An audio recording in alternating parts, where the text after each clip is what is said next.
Hello, hello, hello, friends and family. Welcome back to another Let's Harp About It. My name is Winnie O, aka Winnie O'Keller. For those of you who have been watching our Let's Harp About It sessions, thank you for coming back to another session. And as y'all know, today our topic is what the fetishization of women, of Black women and fellow women of color. And we'll get right into it with my guests, Dr. Kamika Campbell and Dr. Anju Singh today. We will be discussing this topic from a few angles, and I hope that you will enjoy it and learn something about it, along the way. Please take a couple of seconds to share with your friends. Let them know that we are live. Let them know we're on. And if you happen to be watching this after it's live, it's okay. Still share it, and let your friends know it's really good. And so, really, to get into it, right?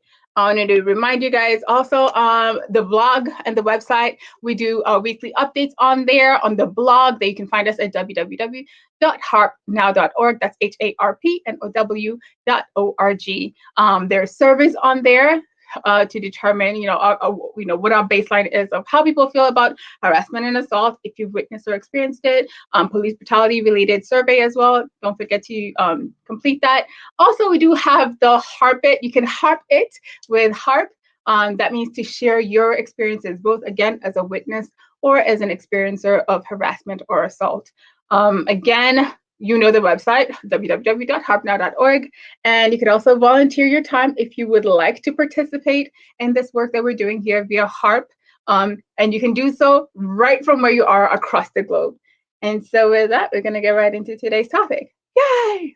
So if we're going to be talking about fetishization of women, specifically Black women and women of color, right? Whether that they be Asian, Latino, any indigenous demographic of populations across this globe, understanding that fetishization, first and foremost, right, is that sexual interest or the sexualization of a body part that is not technically a sexual organ, right? So it's a sexualization also of a person as if they were simply an object.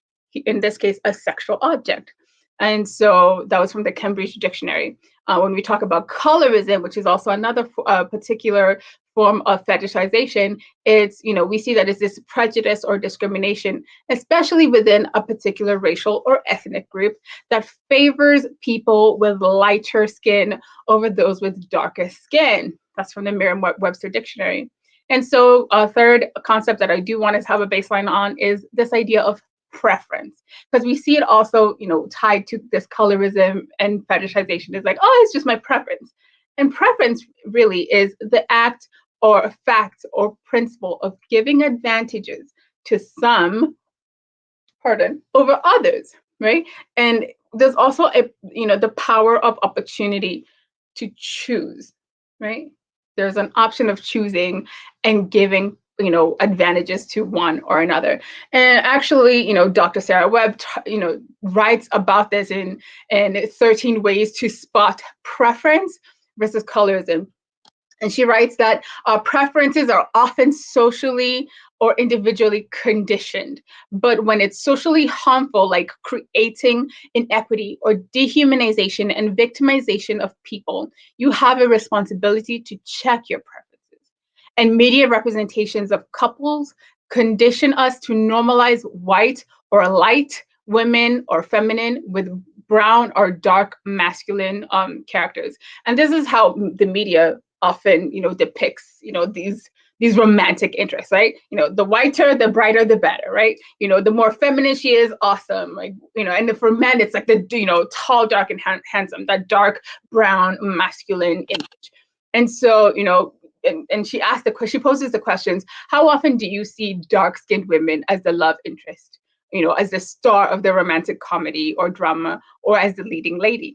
And the reality is, she says, like, if you're willing to date or sleep with a dark skinned in context of wherever you may be, with a dark-skinned woman or girl in secret, it's not mere biological preference, but it's also a social political preference where you're choosing to date or marry based on social clout and not necessarily a natural attraction.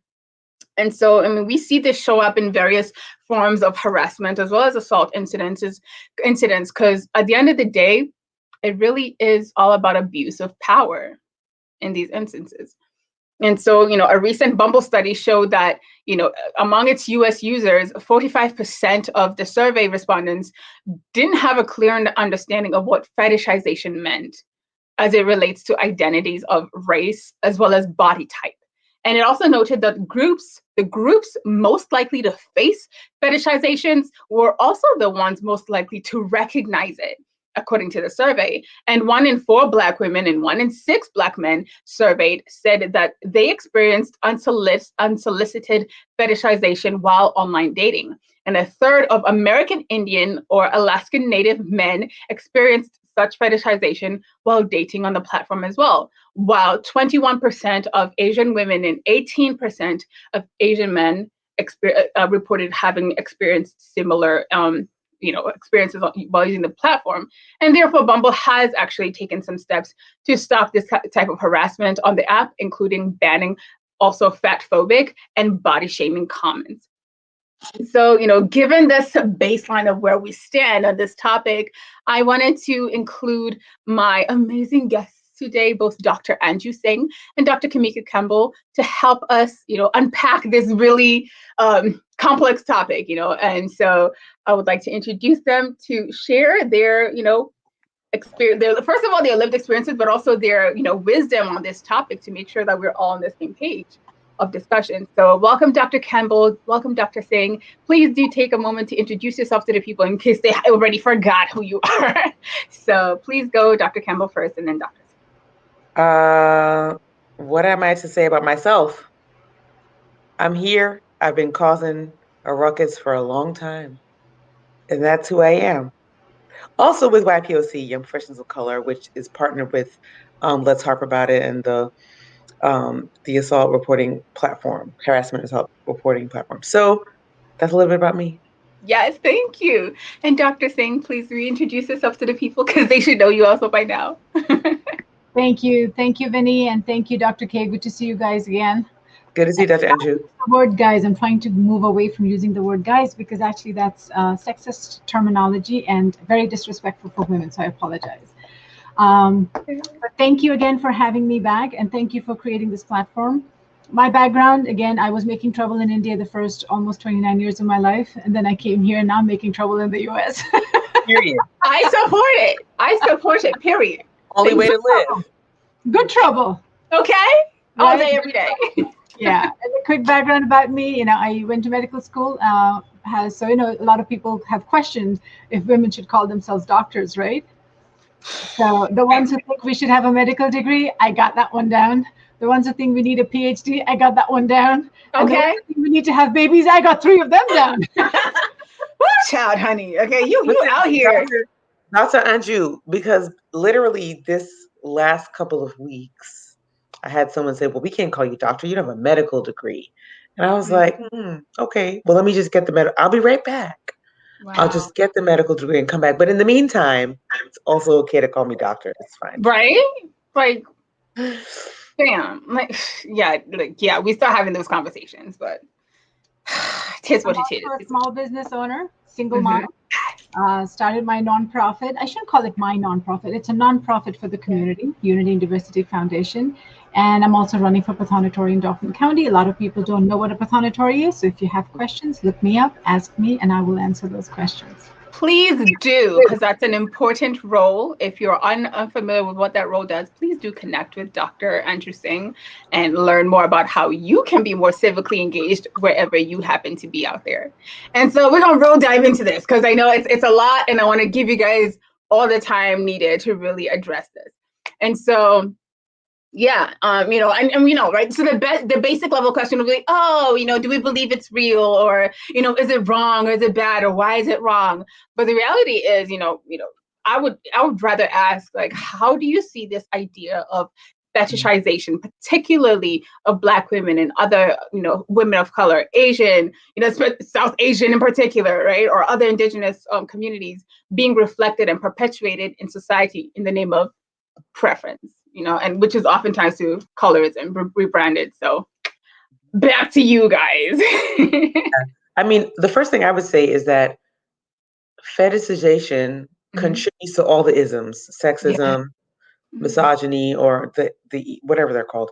So sexism, misogyny, racism, right?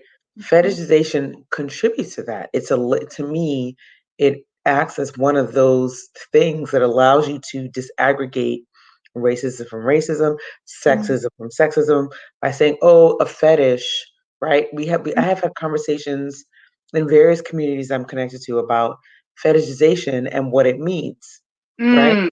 Yes. And I am not about downing anyone for their personal kinks and fetishes. If do you with whatever sexual preferences you like, fine, not a problem for me. Correct. But as a Black woman, Mm-hmm. as a falling under that umbrella of Black woman, woman of color, blah blah blah, yada yada. If we want to yada yada yada it, all the different intersections. Woo! I am very concerned about how people get fetishization and race play mixed up with a kink and a preference. And so I have a lot of discourse around that particular point. Dr. Singh, would you care to? This topic is something I have not openly spoken about publicly, was new and unknown to me when I came to this country. So for me, it was learning while tumbling and falling into it myself. Yeah. Very blind, the Indian culture. I left India a little over 20 years ago. So 20 years ago, dating and stuff was still sort of a social taboo, wasn't openly accepted. Yeah. But coming to the US, I learned, again, all in hindsight after making all the mistakes in the book. You learn, you're like the fresh fish stocked in the pond. You have no experience, you make the perfect prey. And then there's some level of, and I say this with sort of a negative connotation, there's an exotic, you're looked as an exotic person when you come from a different country. Whether it's Southeast Asia, whether it is China or any other of the Eastern Asian countries. I would even throw in there that some people, because of the accent, may be attracted to Russian or other European white women just because of their accent or their lifestyle or style of doing things. Yes. It may be attractive, but not necessarily in that sexual manner. And some people want a taste of that, almost as if like you want to have an experience with an exotic pet. But it's not a relationship like the kind of relationship you get into from the heart, not the kind of relationship that you have that same level of respect that you would take that person home to meet your family, your mother, your brother, your best friend. It's always meant to be, you're just a pet. You stay in that little pet cage or whatever of yours. It's always meant to be a dirty little secret for them to experience, but not make it a legitimate part of their life. And I did not, this whole concept was alien to me until I saw it in my own rearview mirror. You know what I'm saying? Your own rearview mirror. Okay. Sis done told y'all. I mean, yo, that really just like makes me think of looking back also as well in my experiences of, that was like a case example, right? Where, I'm looking back in those moments where someone's like, oh, I've never dated a Black person, a Black girl. I've never dated an African woman. Oh, oh, you're an immigrant. You're new. Like, you still have an accent. Like, oh, like, it really, like, again, it forces you then as the potential victim of this issue. It forces you to be the one to be proactive to make sure then that you are not victimized in this issue, right? Because and it makes sense that even the studies like, oh yeah, those who are most likely to be affected by it were the ones who were able to identify it. And so, I mean, can we also delve a bit deeper into this issue of colorism? Because I know it shows up differently, right? Because what people consider colorism, I guess, in the spectrum of Blackness is different also, right? In, let's say, South Asian areas or other indigenous areas where, somebody who is considered, the darker one is not always what's considered internationally, oh, the darker person. But in the context of where they come from, they happen to be that secret, the secret where somebody will be like, oh yeah, I'll date you in secret, but no, I'm not going to invite you to see my family. I will not do that. So, Dr. Singh, do you want to start with us off? Sure. I think I've shared with you my own personal experience with colorism within my own family. And again, I know my parents love me. Yes. I have never doubted that, and I don't hold it one bit against my parents. But my dad has darker skin and my mom had lighter skin. They knew that going in. My mom's first two children, both boys, were lighter skinned. So when I came along, my mom legit said, this can't be mine. She was like, you got some babies mixed up in the nursery. This one can't be mine. This one's got dark skin. Right? And that was something that was held against me practically all my life. So every time as a kid, we had sibling rivalry. So my two siblings are lighter skinned than I am. We would all classify as non-white people, but they were, significantly lighter skin tone than I was. And so whenever there were issues, sibling rivalry or whatever, parent disciplining a child or anything, skin color was always brought up. You're the dark one, you're the defective one, you're the black sheep of the family, you're not as smart as the rest of us. In Hindi, they say, na akal hai, na shakal hai. Na akal hai means you don't have the brains. Na shakal hai, you don't have the looks, the face. So no brains, no brains, no beauties, kind of sort of the translation. That's what that would mean. And I lived with that till a certain age, and I very distinctly remember, I think I must have been in my middle school years, grade 7, grade 8, where I literally sat down and thought things through and was seeing the effect it was having on me and my siblings. And consciously chose to, instead of allowing that to victimize me and eat up my self-esteem, I said, I have no control over how I look on the outside. Correct. The best I can do is maintain, stay clean, stay hygienic, do the best I can to maintain, how I look. But what I can do is make my inside better. Yeah. Be a better person. And I always, every time anyone criticized me on the outside, I use that as inspiration to work on my inside. And I learned to see that in other people as well. So when I had colleagues who were, weren't necessarily blessed with the best of looks on the outside, and I could see it's eating them up because they were on the receiving end of all sorts of derogatory criticism, I tell them, God, they say don't judge a book by its cover. God puts very special gifts in covers that don't look very special. Because it takes a special person to unwrap that gift and look beyond the outer covering. So if someone's going to judge you on the outer look, they don't deserve you. Oh, that part. Dr. K, I know you just took a bite. I'm always ready though. Oh, okay. Come on there, sis. Come on. Yeah. So, what's your take on this? So my take on this is that for anyone watching, what I want people to know initially is that fetishization of your person because of racial or gender components is not a problem that originates with you. That part. That's first. Because people will look at you and fetishize you because that is what the world teaches them to do. Yes. Oh, people of color, right? So the world teaches that you should fetishize particularly darker skinned people of color in particular. Yes. Now, people who are lighter are not exempt, especially if you're not perceived as white. The minute you are the millisecond, the exact moment that you are not perceived as white, herein comes the opportunity for you to be double and triple fetishized and treated like an object. And that's a lot of what fetishization is about treating you like an object. Yes. It has nothing to do with how good you are as a person. This is for folks who are, punishing themselves for being fetishized by the dominant culture. Right? A lot of folks do that. They get into this space where they're like, if I only did something different, I would not be treated this way. And that is just not the reality. The reality is, as with racism and sexism and all the other isms, including this fetishism culture, particularly of Black and brown women, you could be a paper bag looking, need a bag over your head, or you could be the most gorgeous person on the planet. It does not the fuck matter. It doesn't matter.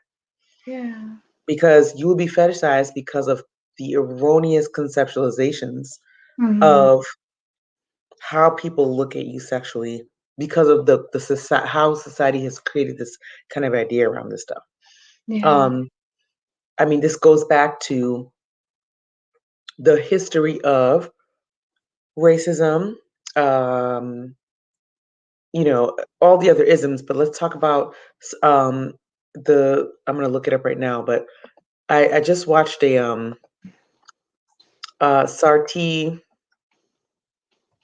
Bartman, for example, Yeah, and Sister the Bartman. mammyism, right, of Black women, and how if you weren't a mammy in Black culture, and not even Black culture, in the imposed kind of dominant culture upon Black and women in particular, that if you weren't a mammy, you were hypersexualized by them and then treated like an object. Treated like Saartjie Baartman, for example, she was a very voluptuous woman, Yes. and her body parts were so unbelievable to people that Yes. they literally put her in a circus and traveled her around the fucking country. Yeah. Continent. The Right? content. So trying to be like, look at why this woman deserves to be sexualized. Look at why this woman deserves to be hypersexualized.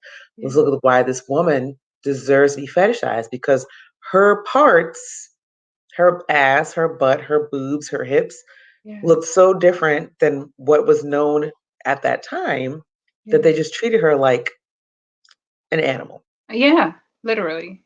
So for folks listening, fetishization has less to do with you than it does with the sick, perverted, twisted, disgusting mind that society has enabled, in particularly men of the dominant culture, because non-men underneath this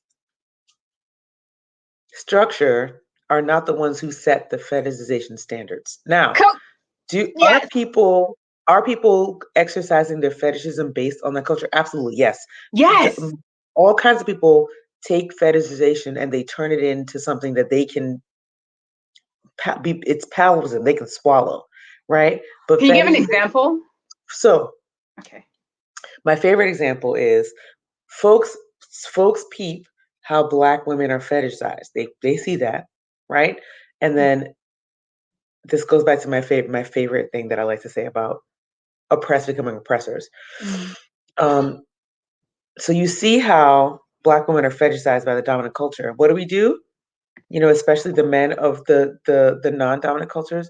You fetishize the women of your cultures according to what the dominant culture does, and that's something that we have to be very careful and guard against. Why? Because of what I was saying originally. Fetishization is not something that is intrinsic to you and what a person does enacts upon you.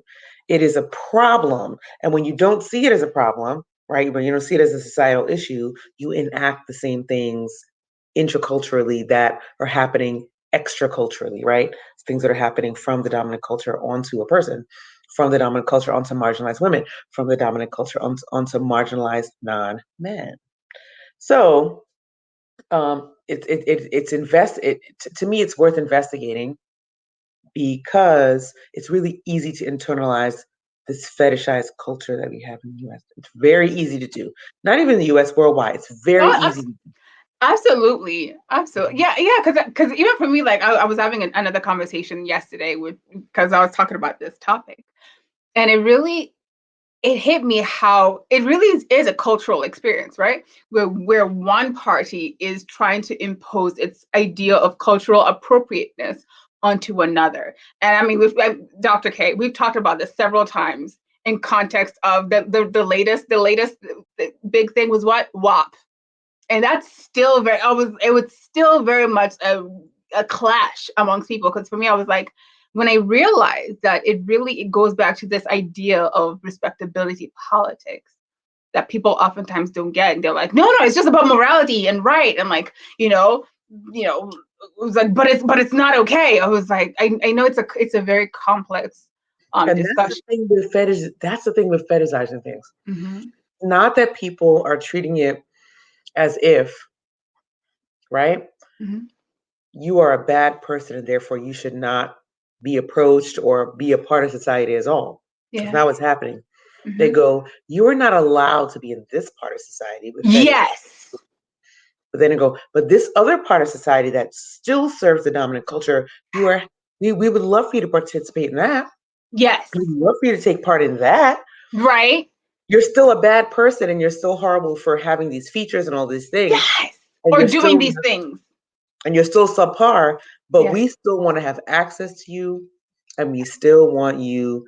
We want to use up what you have because it's pleasurable to us, but we don't want to accept it into the mainstream. I mean, again, quick plug here for Megan Thee Stallion's latest music video, which I've watched several times. Go look it up if you're interested. But I really caught it because I was like, oh, it's almost like she doubled down. To me, like it's almost like I'm looking at it as this is her revolt against the system. It's her revolt against what she did in that opening scene in that video. Yeah. The man was literally typing out all kinds of slurs and denigrating the video to a subclass person, and then also trying to get off to it in the next frame. That part. In the next frame. I was like, sis, is whoever did the concept for that video, I was like, they hit it on the head. I was like, wow. Let me find out. So, okay. We have more questions. We have more questions. So this is so good. Okay, so we're gonna jump into just what we just finished talking about, right? This contradiction of the fetishization concept, right? How we also see racist people secretly dating or even marrying or procreating with folks that they would otherwise despise. And so with that understanding in mind, then how do we then avoid falling into that trap of being that secret fetish token? Okay, would you like to start with us, and then we can allow Dr. Singh to give us. Again, I don't think that, and I will keep saying this, you cannot fall in or out of a trap of fetishization because being fetishized is something that's not intrinsic to you. It's something that society does when we create these sexualized subclasses. I don't know how else to put it. I can't fall.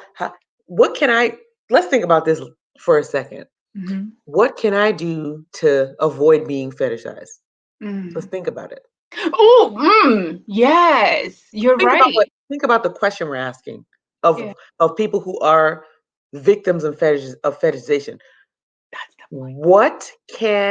What is it that you can stop doing in order to not be fetishized? I'm just wondering. And I'm glad. Can I give you my answer to that? Okay, go ahead, tell us. I just totally withdrew from this whole relationship scene. But they will still fetishize you, though. But I want to interrogate that. But let's get there. So if you withdraw from the relationship scene, what is it that's stopping anyone from fetishizing you anyway? Like, what's the? Then the fetishization is happening between their ears. It's not me. It has nothing to do with you. I've disconnected myself from that. So I'm no longer, I am not knowingly victimized and or hurt, and it's not emotionally, physically, professionally, financially, psychologically draining me. And I've spent decades in that rut. And finally, I decided, you know what, this is just not worth it. Now that works well for an individual stance. Absolutely. There are things that we choose individually to do to not make us feel the effects of the bullshit, obviously. But my question remains, if I remove myself from Earth, how does it stop someone else from sexualizing me? Like, if I remove myself from all the things and only participate in one activity, you know what's going to happen? If there's a person there to sexualize me, they will do that. Yeah. Oh, yes. It has nothing Yes. to do with how many things I interact with in society or how many Yes. things I pull myself out of society. That's all. That's my only point in this discussion. I don't want anybody watching this to be like, something I can do will stop the dominant culture from sexualizing me. No, Thanks. you could only stop the effects of the sexualization. But Correct. if people grow and understand that you can sexualize non-men in these ways, that is what they are going to do. Yeah. There's nothing that stops them from doing that. I remember this because, and the reason why I'm going down this road is because growing up, I was told if you dress a certain way, if you That don't part. do this, if you do that, if you're a good girl, if you're blah blah blah, that you won't be sexualized. You know what? Mm-hmm. You know what I found? Doesn't matter. Lies. They're lies. Number one. So I tell this story to illustrate that lie. One time I was living in Brooklyn. I live now. First of all, big up to Brooklyn. That's where I was born by way of Trinidad and Tobago. Yeah. Obviously, right? Brooklyn. But secondly, I remember I was working downtown Brooklyn. Train was out of strike several years ago, Mhm. and it's cold outside. It was a winter strike. MTA had strike, which is the Metropolitan Transit Authority. And I had on, I want to show you this because I want to be very clear about what I looked like. Mhm. You ready for this? This is how I Mhm. look. Show you what I look like. And then I had this right here. So all you could see was this. That's it. I have I'm one of those stories too. walking down the street like Yeah. this, guys. Yeah. All you could see was my eyes. Yeah. And this man said, "Hey, sexy eyes." Yelled it from a Yes. car across the street. Yes. So what was happening in that moment? I am covered. I have on a full winter coat. You couldn't see nothing, right? You Mm-hmm. couldn't even see my hair. I had on a hat. Yeah. All you could see was my eyes. Yeah. And this man yells out to me, "Hey, sexy eyes." And I was so exasperated in the moment, but I remembered maybe a day or two later because I was very exasperated. I told my friends, "Oh my God, I'm walking down the street. What can I even do? Can't even walk down the street." And that's literally the answer. Can't even walk down the street. Mm. But I remember going, "Oh, I could show my big toe and I would still be sexualized." That's what I realized in that Yes. interaction. I could show my big toe and people would still find a way to sexualize me, Mm-hmm. not knowing anything else but seeing that toe. Yeah. So again, I'm making assumptions about my gender and what would be attractive to me and what I would be attracted to and all this stuff. Yeah. So Yeah. from that moment, I realized I could walk down the street naked or Mm-hmm. walk down the street with literally just my eyes showing, and Thank you. Yeah. somehow I would be sexualized. Yes. No, and yo, it's crazy that that's the example you use because I literally was just thinking about my incident having that moment where coming, I was walking home from this place I used to live. I was walking home from the bus stop, and literally I was in a similar situation where, like in the winter, I literally all you can see is this, and even that is covered with sunglasses, right? So you don't even see my mouth or my shoulders or my hands. I have gloves, I've got denim, everything is covered except my sunglasses. That's all you see, right? And the car stops across the street from me and they're like, "Excuse me," trying to get my attention. And I was like, for a second, I'm like, I make sure they notice I know I heard you, but I'm gonna keep walking because I'm not interested in whatever you're trying to offer me. So I keep it moving and I walk all the way to my house. And this person somehow must have turned around and now pulls up to me while I am walking literally feet from my house, from my doorstep. And I'm freaking out because I'm like, holy crap, is this a stalker? Like, and I'm like, maybe let me keep walking so they don't know where I live. And then I'm thinking, well, how did this person know where I live? Have they been following me? Now, like, my brain is like, I'm going through all these questions. Like, has this person been like following me? Have they been watching me? I was like, I should have changed my route more often. I should have taken a different route. Like I should have talked to him when I was down the street and I'm like been clearer that like I'm not interested, and then nothing would have happened. So me being me, the African in me comes out like, okay, I know how to deal with it. I think I told you this story before, but I went in and got the knife. I'm like, hey, I've been asking for a sacrifice. Come on, my friend. Thank you. The gods have sent you. Thank you. Yeah. I was like, I want a good husband. Thank you. I have to sacrifice a man. You're here. Thank you very much. You will do. And the dude ran away. I was like, but I thought you came to be the sacrifice. Like, you did not come to answer a call? I was like, because it's like, it's almost like you have to. The only thing, and even that, like that response of crazy, somebody will fetishize that. Somebody will always find something to fetishize, whether it's your toe, whether it's your ankle. Because I remember sitting there, and I even texted this group chat where I was in. I was like, I wasn't showing skin. I wasn't being sexy. I wasn't doing anything that I thought would have warranted somebody literally wasting their gas driving around trying to find me. Yet this still happens. And so, yeah, this is just so disheartening. But Dr. Singh, please give us your 2 cents on this, because this is ridiculous. So yeah, I agree with what Dr. K is saying, that you can't stop a person from fetishizing. You have no control over that. But as we're seeing with numerous things around the world, if we have numbers, there's power in numbers. Absolutely. Look at the Me Too movement. Absolutely. If we speak about it, yes, if we're loud, and we have women doing the same thing in large numbers. Like, for example, there was an article I read recently that, once women are in their middle age, they're done having kids and stuff, and then they find themselves single, either as divorced or as widows or whatever. A lot of women, middle-aged women who are otherwise educated and professional and are able to sustain themselves financially, they are choosing to be living alone. Yes. Even if they're in a relationship. When they're in a relationship. And this is non-race related, non-anything related. Women are just choosing to be alone, because we are finally, at least, by the time you get to your middle age, you finally realize you can't necessarily change other people. You can't change the world. What you can do is choose how you choose to live. But if large number of people choose a certain lifestyle, the message is conveyed to the other side that, hey, if you want things to be different, you got to do something different, because the way you're doing things right now, this is the consequence of that. So if there are people out there, and again, I do want to make sure our talk is inclusive and not restricted to binary male and female. Correct. Yes. Everybody. If you want an intimate partner who genuinely wants to be with you, because that's the only condition in which you're really going to have a successful, fulfilling relationship. Correct. Is to genuinely be attracted to the person. And for me, the biggest struggle has always been asking myself the question, is the person attracted to me as a person?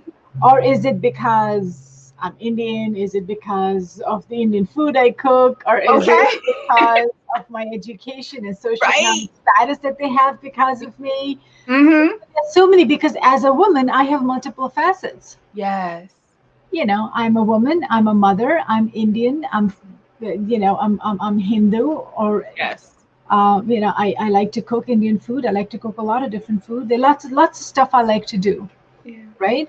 So it's always a challenge for me is, what about me does this person want to hang out with? And very often, again, I have very limited dated experience, because as I said, at some point I threw in the towel. I'm like, this is just not worth my time and effort. I am so much better off just taking care of me, my kids, my house, my job, and my stuff. And that is just so fulfilling. And if I get a few minutes of rest every day, that is absolutely gold. Amen. I'm spending that time. Again, nothing against anybody, but it's just a choice I have made for myself. But again, clearly I'm not alone. A lot of women in my age group have finally decided, you know what, this whole relationship stuff is just too draining. It's too draining. Even the so-called healthy relationships, because invariably I find myself, number one, I find myself stereotyped. One of the recent dates that I went on about 3-4 years ago, I was greeted at my first date, namaste.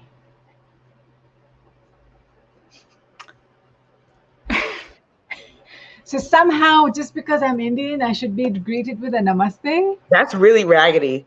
Like, my. Did you get up? What did you do? Did you get up? I'm trying to I didn't know how to respond. I'm like, hi, good evening. I'm gonna just take a drink for that. Because what? Right? Like, just because I'm Indian means you got to greet me with a namaste. And is that appropriation? Is that respectful? Is that a mockery? Like, what? Why? It is appropriation, it is disrespectful, and it's a fucking mockery. Those three. And I'll bet you That this part. person didn't knowingly, intentionally intend to be disrespectful. That's the tricky part. That's the slippery Correct. part. I don't. You know They what? I'm thought just they were being respectful. They Dr. thought they Singh. were recognizing me. Dr. Singh. Dr. Singh. Let me just say this. Please do not put the bar in hell for these people. Okay? You showing up to a fucking date and talking about some namaste. That's disrespectful as fuck. I'm very sorry. No, there's not a reason. My dad was visiting and I wanted him to meet some of my friends. All right. Yeah. So this couple, we all met at an Indian restaurant. The first words out of the gentleman's mouth to my father were, No. "What is the weather like in India?" Oh This is no, a white no, no, man no, talking no, to my dad. no, no. With a really weird accent, which I but can't you even see call what I'm saying? Indian because every Correct. 100 miles the accent changes in It's India. different. I was gonna say, yeah. And my You know what dad I'm saying? had this puzzle audacity. on his face, like, how am I supposed to respond to that? Like, weather in India, well, it depends where you are. Some places it's hot, other places it's raining, and other places it's snowing. Like, Your dad is so nice. I'd have been like, first of all, the weather is you need to shut the fuck up because what is that accent you're That is doing? such a K answer. That's first. The weather is you need to shut up. What? Somebody You just didn't banish like, them to hell yet? I'm surprised. I was good. I was getting there because I'm sure, like, okay, not to make it. That's just crazy. Yeah. Like, and I have to deal with that literally on a daily basis. Every semester I start teaching, and I've taught at numerous institutions, so I don't mean to single out any institution. It is not related to the institution, but I mean, it is related to institution, but you're being very nice. Go ahead. But it's all about the people. The institution has no Yes. control over the students that come in. They can't. It's the culture. It's the community, the society we live in. So I introduce myself. I'm Dr. Anju Singh, and invariably one student will say, "Are you a real doctor?" What's that supposed to mean? Okay. Yeah. How many white women get asked that question when they introduce themselves? I'm a doctor. We have the same question. We have the same answer, but mine was, well, what the fuck does that have to do with anything? You and then another string of explicit. And the reason is because I'm a little freer with my speech. Dr. Campbell. But the other reason is I feel like punctuating that way is because people think that because you have certain titles that they aren't owed being completely cleared and laid out, prostrate before the Lord. Hallelujah. So they think they're owed that. They think that because you have a degree, it means that how you owe them something, right? And I'm like, listen, I could be a real doctor, a fake doctor, and all the doctors in between. What you're not going to do is disrespect me. You're not. That part. You're not going to do that. So all day, every day. But anyway, as a professor, I am a poor role model if I resort to profanity. But what I do is call upon my very, very dark and twisted sense of humor. So I was the most customized. I pull my hand, and I say, well, let's see. I'm an ophthalmologist, which is an eye surgeon. There are two ways to remove the human eye, evisceration and enucleation. In order to demonstrate my surgical skills, which one of the two methods would you like me to demonstrate right now? Listen. And then the class just zips it. They are quiet after that. Yeah, see, this is why I couldn't be a real doctor, because I'm gonna just cuss anyway. She said some eye stuff, and I'm gonna be like, listen, talk spicy to me again, and you won't have any eyes. You see what I'm saying? That's what I heard her say, personally. That's what I said. Talk spicy again. But like, do you like your eyes? Do you like seeing? Yeah, do you like them? That was a very nice and funny way to, because I'm not going to take the stance of defending them. Yeah. Showing them my degree that yes, I am a doctor. I'm not going to go to that level. I'm not going to ignore it either. Yes, because ignoring it totally is in some way accepting it. So Please. I did push back, but with a dark and twisted sense of humor. I like And it. especially if you're teaching 17, 18-year-olds, some of them really like dark humor. Yes, Oh, that's absolutely. not untrue. I, Not untrue.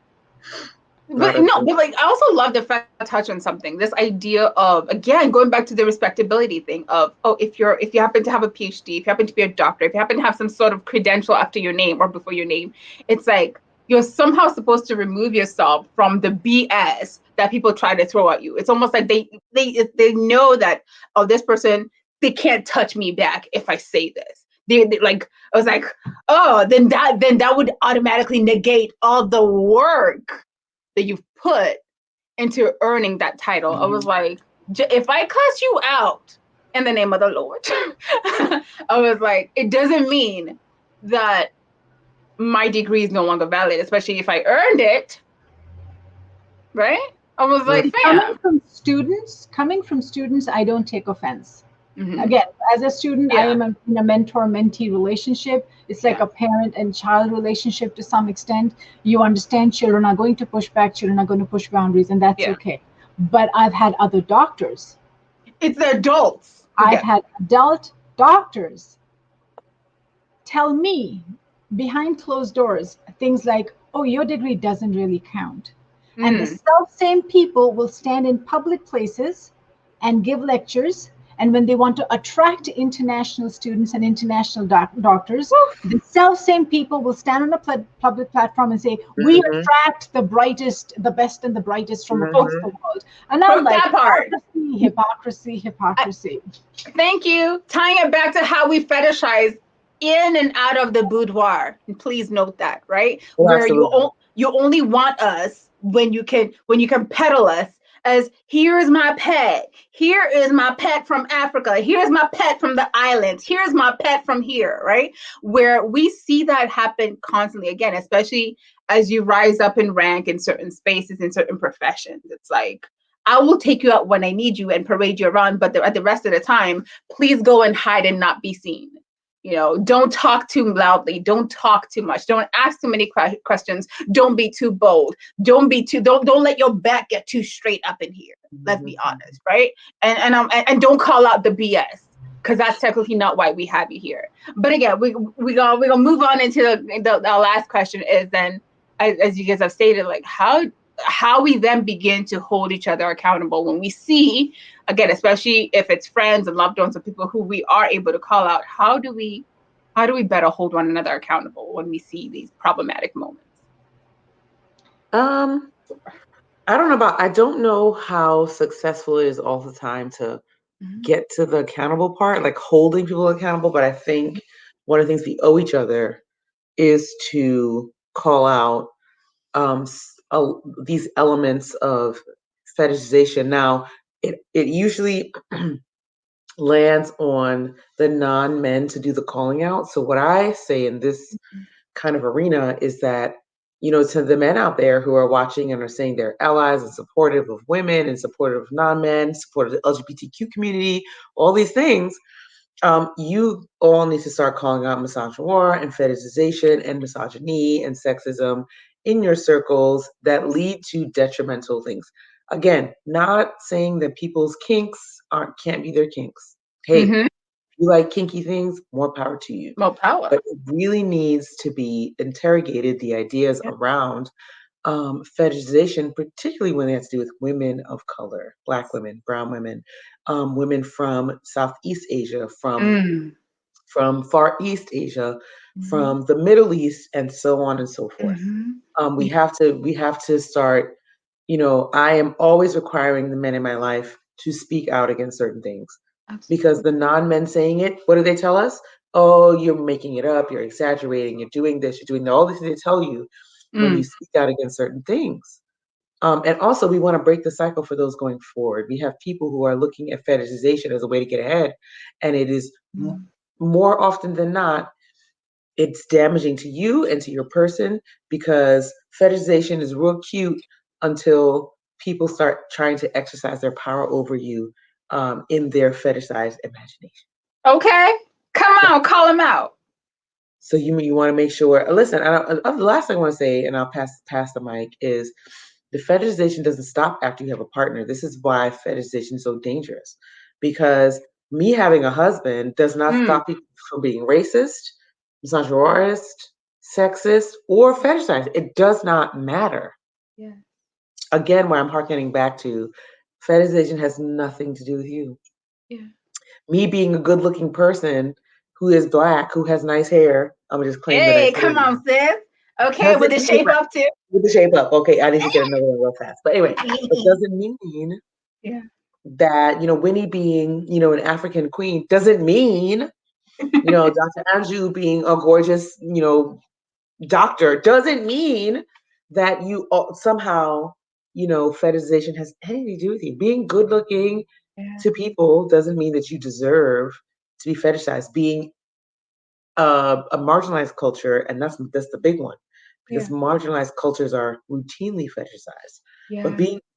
being a woman in those cultures, in particular, non-man in those cultures, does not mean that you automatically deserve, to be treated like a sexual object. And I think people have been trying to pass it off as a compliment because they're willing to pay for it. But all I'll say for that is, sounds like late stage capitalism to me. You paying for your fetishes doesn't mean that they're okay. But anyway, that's another topic for another day. And we will come back to it. Absolutely. Right. And I wanted to close the talk by saying my concern right now, with this whole Black Lives Matter movement and all the organizations trying to work around and address the racial disparities in their organizations. My concern is, are we going to start seeing an increase in people of color being tokenized? Of course. Of course. And what's going to be the fallout from that? Already happening. I already see it was that. gonna. Yeah, I was like, but where is our magical Negro, as we like to say? They like to bring call him them, out. they like to call them their one magical Negro. It's great. Right. And then how do you distinguish when a person of color truly, genuinely accomplishes something they have earned, they have worked for, they have earned, versus someone who's been put in a position as a token person of color? How do you distinguish between that? I'm going to say that the distinguishing is not like the lens, to me personally, should not be on the person who achieves something, because listen, Yeah, white people and the dominant culture are going to try to tokenize you any way they can. Like, that's, again, it's with it's tokenism and fetishism are two different sides of the same coin for me. But what I really think is something we should pay attention to is, listen, if you talking to us, if you get to a point, no matter how you got there, whether people perceived you to work really hard and be double taxed and triple taxed, because you know how that goes, or whether you were put there because somebody thought that you were the good minority, right? The model minority myth. Either way, let's commit to, when we get into those spaces, that we speak out against fetishization, speak out against tokenism, speak out against colorism and racism and the isms, all of them, sexism, you name it, because that's no matter, for me, I'm the worst token you've ever met, and that's just, I mean, I want everybody to know that. If you hire me as a token, you can skin and grin with me and, oh, you're just what you're looking for, but I'm going to be my same self when I get into that role. And now we need to talk about how you're going to react, because that's what you hired me to do. So, so whether you get there by this weird standard that dominant culture puts on you, did you get there fair and square? First of all, the fact that I'm here is square, period. Okay. And whether you put me here as a token or not, that's none of my fucking business. I'm here to do what I'm supposed to do. And that's it. Right. To me, I'm like, I don't need to be scrutinizing my fellow BIPOCs, saying, well, how'd you get here? Are you a token or what? No. Since you here, what we doing? I was like, are you doing the work? Yeah. Are you doing the work? Will the work be done? Will we be moving forward? What we doing? You're here. How are we disrupting these systems? You're here now. How are we moving forward? Thank you. I mean, I've had these conversations with a lot of folks in the area who are in these white spaces. Listen, Central PA is real white, and if you didn't know, now you know. And people have real imposter syndrome, one, and two, a kind of a disassociative feeling, because they're like, what the hell am I doing here? And how should I be approaching this? Am I soft for even being here? And I've told so many people, especially in our our news and media sector, do not feel like a sellout. You are not a sellout. You're there, and look at you doing these little tiny things to move the conversation forward. Yeah. That's what you had to hang on to. And you had to resist reacting to people fetishizing. You had to resist reacting to the tokenism, what looks like perks of tokenism. Like, you had to resist those things and know that if you're in that spot, you're there for a reason. And you know what? You know what I say? I'm like, actually take all the perks and just blow their mind. You know what I'm saying? That's what I'm Take talking all, about. take all that stuff that they give you. Blow their mind with what you could do with it. How you Absolutely. can represent the cultures and represent the disenfranchised folks who got you to where you're at as as that quote unquote token. I love it. I love it. And oh yeah, I mean, like, there's nothing more to add to that except, again, reminding folks, like if I feel like it's either something that, like, I discovered or I came to this epiphany as part of YPOC plus Tipsy Tuesday, because it usually goes hand in hand also as well, was this idea of, because I found myself saying this quite, like, more often, of, at the end of the day, I am the expert of my lived experience, and you need to pay me as such and add tax to it, okay? And allow me the space to own it, right? Because oftentimes it's like you're being asked to, like, change yourself or move yourself, maneuver yourself so you can be palatable to dominant culture, wherever that happens to be. And I love that, by creating spaces such as this where we can begin to have those very real conversations, I hope that we are moving the needle forward. And so with that, I just want to thank both of you for being here today. Thank you to our viewers and our listeners for giving us some time out of your day to learn something about yourself, learn something about the community and the society, and how you as an individual can change your world to impact the rest of the world. So again, do connect with us at www.harpnow.org, on social media platforms, on Facebook, Instagram, right, Twitter, YouTube, all that good stuff, at harpnow.org. That's HARPNOWORG. And please do connect with Dr. Kamika Campbell, as well as Dr. Anju Singh, because they're phenomenal. Hello, as you have heard. Their contacts will be in the comment section, so please do connect and come back to another Let's Harp About It session, because there's always more to unwrap. And yeah, stay safe out there. Have a lovely week ahead, and we'll see you soon. Ciao, family. And I'm doing a fundraiser, homemade Indian chicken curry next Saturday. Cool. On Okay. my Facebook page. Check it out. Come on. Please include it in the comment. Include that. We love to eat. Food is my love language. Okay. Yeah, July 3rd. Indian curry. How do I do that? Homemade Indian. I'll share the link with you on Facebook. Please do. On my Facebook page. Thank you. Put it in the comments. All right, well, too. tell us the link right now so we can put it in these comments. Yeah. I'll share the link with you right now. Thank you. Put it right in that text. I know we're running out of time. That's why I was concerned. No, we need to tell the whole world about this homemade Indian chicken. I'll definitely. Homemade, so I do need to know, who all are signing up. And I'm signing up. Babe, do you want some Indian curry? Yeah, I sure want some. He always does. And I plan to do it, if I can, I'll do multiple between now and election day. Okay. Perfect. And people know the difference between spicy food and hot food. That's a whole different conversation. Yes. And I what you let us know, who's running for office will be coming back online soon. Correct. We want to hold a couple different forums. I've been asking all the candidates who survived the primary, what they're going to be doing. So we'll be coming back online soon. I'm very thankful. I'm getting support from both sides of the aisle because of the stance I'm taking. It's for the people, irrespective of party affiliation. Absolutely. And with that, we will go ahead and run out through. Please be sure to check the comments. We will be posting all these information in the comments. So again, please stay safe out there, and all you do, stay safe, and we will catch you on the next Let's Harp About It. Ciao, family.